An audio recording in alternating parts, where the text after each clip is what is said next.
মানুহ জাতিটো কিয় জানো ইমান হিংসাকুৰীয়া। মানুহে ইমান হিংসা কৰিব নাপায় সঁচাকৈ।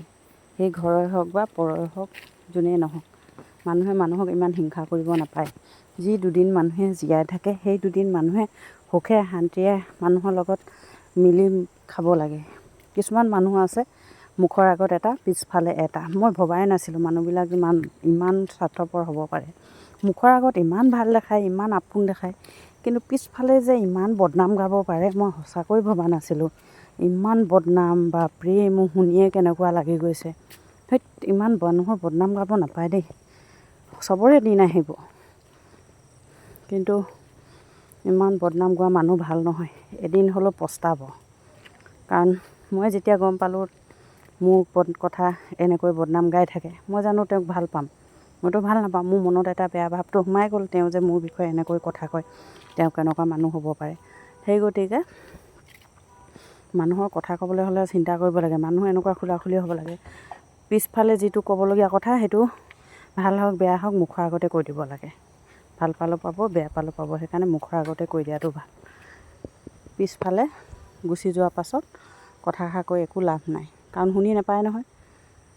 নিজৰ চৰিত্ৰ উদঙাই দিয়া হৈছে লোকৰ কথা বদনাম গাই গাই। সেইকাৰণে মই ভাবোঁ যি দুদিন আমি থাকোঁ, সকলোৰে লগত মিলি মেলি হাঁহি ফূৰ্তি কৰি থাকিব লাগে। জীৱননো কি দুদিনীয়া, দেখিছে মানুহ আজি আছে কালি নাই। এতিয়া কথা পাতি থকা মানুহ খন্তেকতে নাইকিয়া হৈ যায়।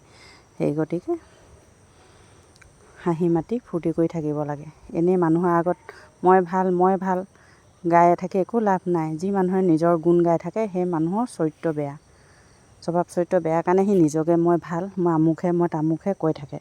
কিন্তু যিবোৰ মানুহ প্ৰকৃততে ভাল, সি নিজৰ গুণ কেতিয়াও গাই নাথাকে। হয়নে নহয় কথাষাৰ ক'বচোন? আছে পৃথিৱীত এনেকুৱা মানুহ। সেই ঘৰৰ হওক পৰৰ হওক এনেকুৱা শত্ৰু মানুহ আছে। সেই পিছফালে বদনাম গাই থাকিয়ে ভাল পায়, আৰু নিজকে নিজে ইমান ভাল বুজাবলৈ যায় মানে এতিয়া মই গম পালোঁ। মই চব মানুহকে সমান দেখোঁ, সমানে ভাল পাব চেষ্টা কৰোঁ। সি ঘৰৰে হওক বা পৰৰে হওক, যাকে নহওক। আৰু মানে কি, বেলেগৰ মানুহ ইমান শত্ৰু নহয়, নিজৰ ঘৰৰ মানুহে বেছি শত্ৰু। নিজৰ ঘৰৰ মানুহে বেছি বদনাম গাবলৈ চেষ্টা কৰে। বেয়া পাইছ আপত্তি নাই, বেয়া পাই থাক, নেমাতিলেই হ'ল। কিন্তু এই এনেকৈ আনৰ আগত বদনাম গাই থাকি কি লাভ হয়?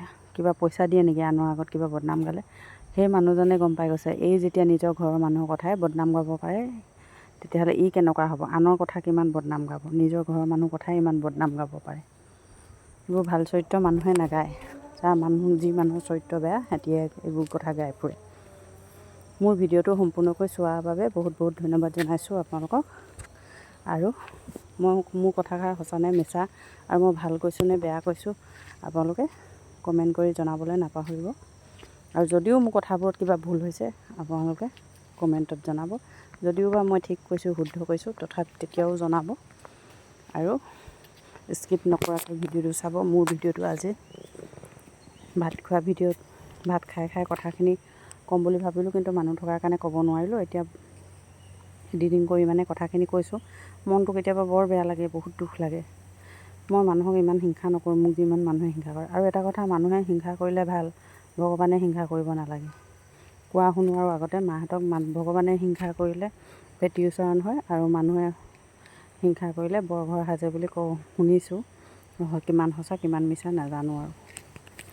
ঠিক আছে, আজি মই খাইছোঁ গাহৰি মাংসৰ সৈতে ভাত। মানুহৰ জীৱনটো কি, খাই বৈ জীয়াই থাকিব লাগে, আৰুনো কি আছে নহয় জানো? বাকী মোৰ ভিডিঅ'টো আজিলৈ ইমানেই। বাকী আকৌ লগ পাম কেতিয়াবা। আজিলৈ বাই বাই।